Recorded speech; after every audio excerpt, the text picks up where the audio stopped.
Es muy interesante cómo gente normal ha tenido encuentros con seres, entidades reptilianas. Uno de los hechos más extraños es el de unos cazadores en La Yesa, Valencia. La historia es la siguiente. Corría el año 1968, concretamente un día de verano, un 31 de agosto en la localidad valenciana de La Yesa, cuando ocurrió uno de los avistamientos y encuentros ufológicos más extraños de la historia de España. En las proximidades de la localidad, en un barranco a 5 kilómetros de este pequeño pueblo montañoso, 3 hombres se disponían a descansar después de un día de caza a la intemperie. El apetito era notable después de una jornada en el monte, así que se dispusieron a preparar una torrá de carne. Lo que tuvo que ser una comida más entre amigos se convirtió en una de las mayores experiencias en la vida de estos hombres. Dijeron lo siguiente sobre el encuentro con estas entidades: es una tórrida tarde de verano, de las últimas de un mes de agosto de 1968. Antes de abrir bocado, vimos una especie de fogonazo en el cielo. Ajeno y restando importancia de lo que ha visto hace escasos momentos, Mateo Chover, residente en la localidad de Leiria, se acerca al borde del barranco para orinar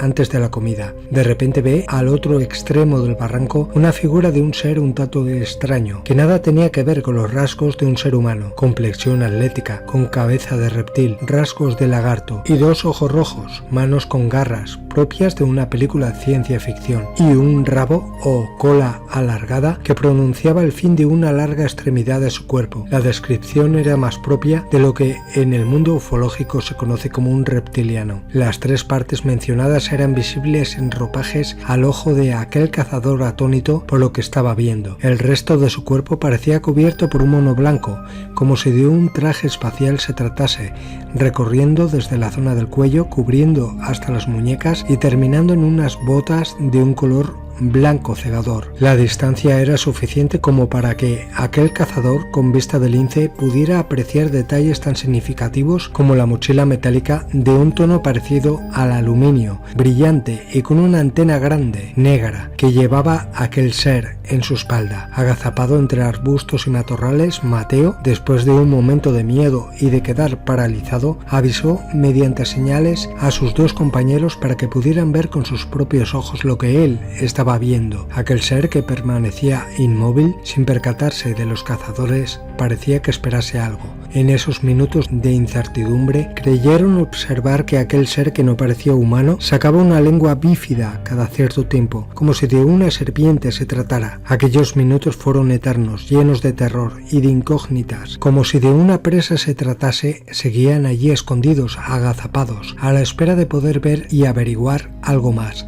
Solo que esta vez ellos se sentían presas y no cazadores por el miedo que recorría sus cuerpos.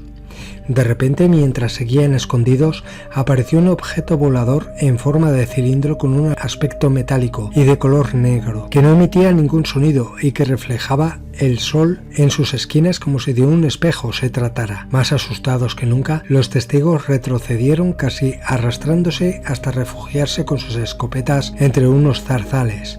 El miedo se multiplicó tanto entre los cazadores que Mateo perdió su gorra de caza. Pasados unos minutos, mientras seguían escondidos, escucharon un fuerte sonido como si de un despegue se tratase, pero con engranajes a su vez, y que pasados unos segundos, con la vista en el cielo, de nuevo aquel fogonazo con una ligera estela que desapareció repentinamente. Después de aquello, les costó salir, no sin antes beber agua, mojarse los labios, refrescarse la cara y aclarar la vista, pero al final lo hicieron con precaución, comprobando el terreno donde el humanoide había estado y las cercanías de donde se posó aquel objeto. Como si de una guerra se tratase, se armaron de munición hasta las trancas para bajar a hacer comprobaciones. Llegados al lugar, en los alrededores había un fuerte olor a azufre, como a podrido. Las ramas de algunos árboles estaban quemadas, hechas carbonilla, como si un incendio acabase de pasar por aquel lugar. La tierra estaba reseca y hallaron varias huellas de pisadas sin ninguna marca o característica. Donde tan solo pudieron comprobar que había una huella era más propia de un gigantesco jugador de baloncesto. No pudieron evitar poner sus botines en la huella para estimar cómo debía de ser aquel ser